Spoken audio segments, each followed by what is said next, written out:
Bismillahirrahmanirrahim. Assalamualaikum warahmatullahi wabarakatuh.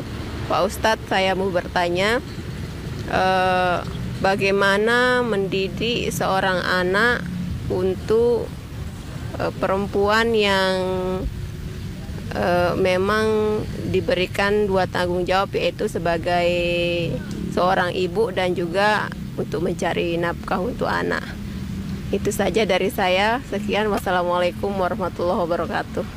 Waalaikumsalam warahmatullahi wabarakatuh. Ini pertanyaan yang penting karena kita di zaman dimana semua kita sering mendengar emansipasi wanita, kesetaraan gender, perempuan juga bekerja, perempuan juga berhak ini itu dan lain sebagainya. Betul, tidak masalah, kita tidak mempermasalahkan itu. Memang di dalam Islam diperbolehkan wanita itu bekerja di luar seperti laki-laki, namun ada catatan-catatannya, ada batasan-batasannya dan lain sebagainya. Walaupun kalau kita boleh jujur apa adanya, kalau berbicara afdaliyah, berbicara yang lebih afdal, lebih utama, memang perempuan bekerja sebagai ibu rumah tangga itu sudah luar biasa. Kenapa? Karena memang kewajiban mencari nafkah adalah sebenarnya punya suami yang punya kewajiban lah, yang punya tugas. Kalau istri tidak wajib mencari nafkah. Karena dia tidak wajib, sebenarnya kalau saya jadi perempuan sudah tidak wajib, kenapa saya melelahkan diri saya? Namun ya kita maklumilah zaman sekarang kan mungkin kebutuhan berlipat, terus kemampuan para suami juga mungkin perlu ditambahkan lagi karena kebutuhan yang semakin banyak dan lain sebagainya. Selain itu juga kaum wanita juga ingin memberikan tidak semata-mata nafkah ya, tapi juga ingin memberikan kontribusi kepada masyarakat, kepada bangsa, kepada umat. Itu juga menjadi alasan yang cukup positif. Namun jika sampai kewajibannya itu terbengkalai, bahaya. Bisa perbuat pekerjaan itu menjadi justru bumerang, menjadi jalan dia mendapatkan dosa. Kenapa? Karena dia meninggalkan kewajiban demi hal yang tidak wajib. Ya. Walaupun suami mengizinkan, apalagi suami tidak mengizinkan. Nah, kewajiban perempuan yang utama adalah selain mentaati dan melayani suami, juga mengasuh anak. Mengasuh anak, walaupun itu juga kewajiban berdua bersama suami. Nah, jika kewajiban ini terbengkalai, bahaya. Silahkan berkarir, tapi kewajiban yang satu ini jangan terbengkalai, karena kasihan anak juga nanti mereka terurus bagaimana masa depan mereka, apalagi masa-masa keemasan, masa-masa 0 sampai 7 tahun atau 12 tahun itu masa-masa di mana di sana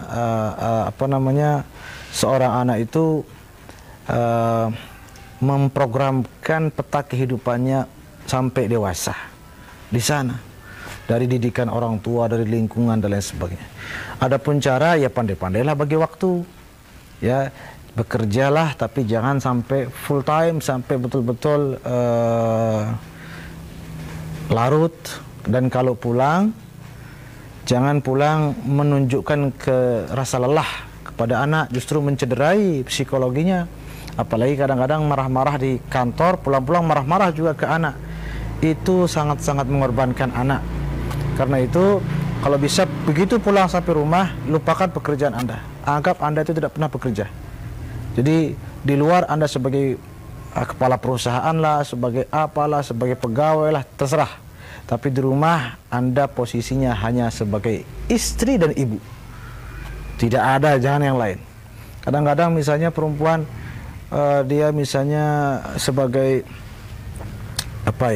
mungkin pimpinan perusahaan di luar, pulang-pulang dia jadi pimpinan perusahaan juga, sampai suaminya dibentak-bentak, diperintah-perintah, dimarah-marahi, seperti dia memperlakukan anak buahnya. Tidak boleh begitu. Di luar silahkan Anda menjadi dokter, menjadi perawat, menjadi guru, menjadi dosen, menjadi apapun silahkan, yang penting halal. Tapi begitu sampai rumah, Anda hanya punya dua posisi, tidak ada ketiga, istri dan ibu. Maka jadilah istri yang baik dan ibu yang baik. Kenapa? Karena posisi Anda sebagai istri dan ibu ini itu lebih lama dalam 24 jam daripada Anda sebagai dokter, perawat, dosen, dan lain sebagainya. Semua itu hanya beberapa jam. Kadang-kadang dia sebagai dokter hanya beberapa jam, pulang masih lanjut sebagai dokter atau sebagai wanita karir sampai pagi lagi. Nah itu kasihan suami dan kasihan anak. Ya silahkan pandai-pandailah mengatur waktu dan pandai-pandai menata perasaan dan pikiran sehingga di rumah Anda bisa melaksanakan tugas Anda sebagai istri yang baik dan ibu yang baik dengan semaksimal mungkin.